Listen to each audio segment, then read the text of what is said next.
Hearts manager Derek McInnes just made a bizarre comment about Celtic and Rangers that has everyone talking. Plus, exclusive transfer news about Reo Hatate's future, and Alex Oxlade-Chamberlain could make his debut tonight.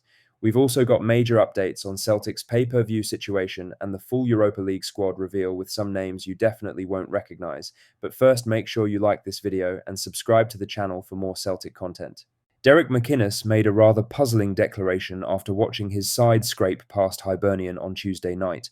Rightfully, the Hearts manager is talking about being potential title winners.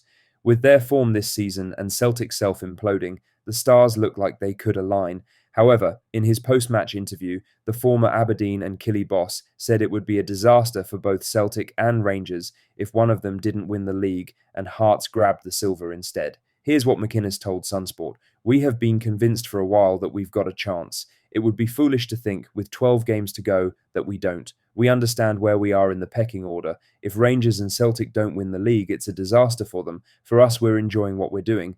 Now, for the avoidance of doubt, Rangers have won just one league title in the past, during the COVID season, when everyone was locked in their homes and no fans were allowed through the door. We know as Celtic fans it would feel like a disaster, considering the resources available to us and our winning mentality over the past 2 decades and even beyond that. However, we're struggling to see how it would be a disaster for Rangers when we run down the list. It's just a strange comment and something you notice in Scottish football. Despite Celtic's utter dominance most seasons, they are put on the same level by media, pundits and former players who are now managers.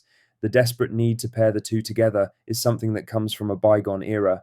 McInnes is correct. If Celtic don't win the league, then they have failed miserably. Not improving the squad last summer, allowing Brendan Rodgers to leave after he complained about the backing, bringing in Wilfried Nancy, then sacking him and having another so January transfer window has seen Celtic fall from a great height. Celtic fans see clear issues with the way their club is being run, and right now Hearts are looking to capitalise on it. Not winning the title would be a disaster for Celtic. If the Ibrox club don't win, it would simply be par for the course. Now for the main story, as Celtic have no intention of letting midfielder Reo Hatate leave amid recent links with Palmeiras, sources have told Football Insider. Hatate was offered to Palmeiras through intermediaries last week, in a move that is understood to have caught the hierarchy at Celtic Park off guard, despite the Brazilian outfit ultimately rejecting the offer. Martin O'Neill believes that the 28-year-old still has a big part to play as his team chase the Scottish Premiership title in the second half of the season, and as a result, Hatate will not be allowed to leave unless an irrefutable offer is received. Celtic want to keep the entirety of their squad intact until the end of the season, before a significant summer of change is anticipated as they prepare to appoint a new manager. Celtic still face 3-week Reo Hatate threat.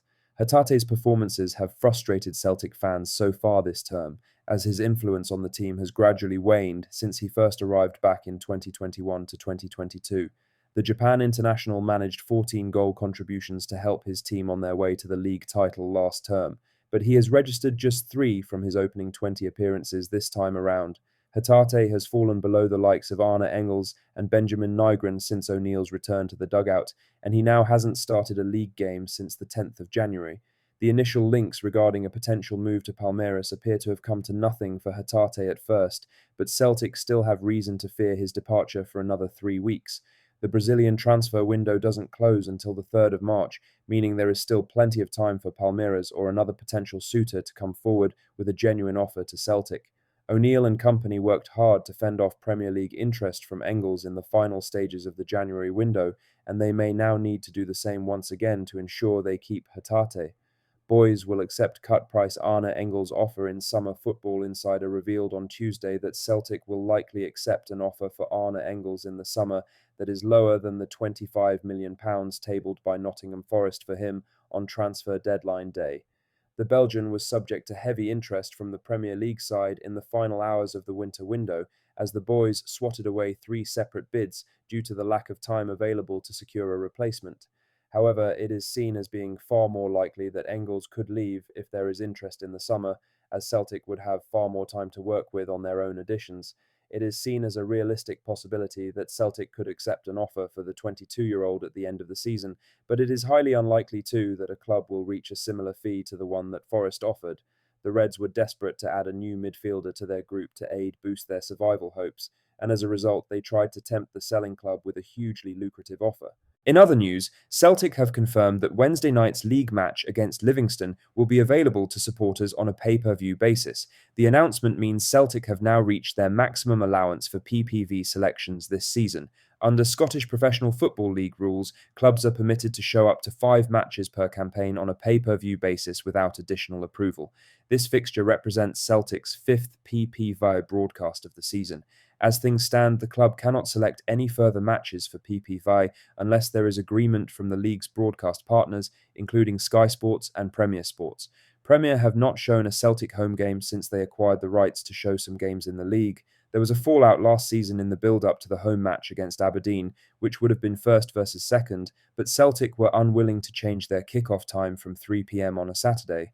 With several key fixtures still to come before the end of the campaign, Celtic's PPV options are now exhausted unless those broadcasters opt to free up additional flexibility. For supporters, it means Wednesday night's match is the final opportunity this season to watch Celtic via PPV under the current regulations. In other news, Oxlade-Chamberlain could make his Celtic debut on Wednesday night, with Martin O'Neill confirming there is a possibility supporters may see the new signing under the lights at Celtic Park.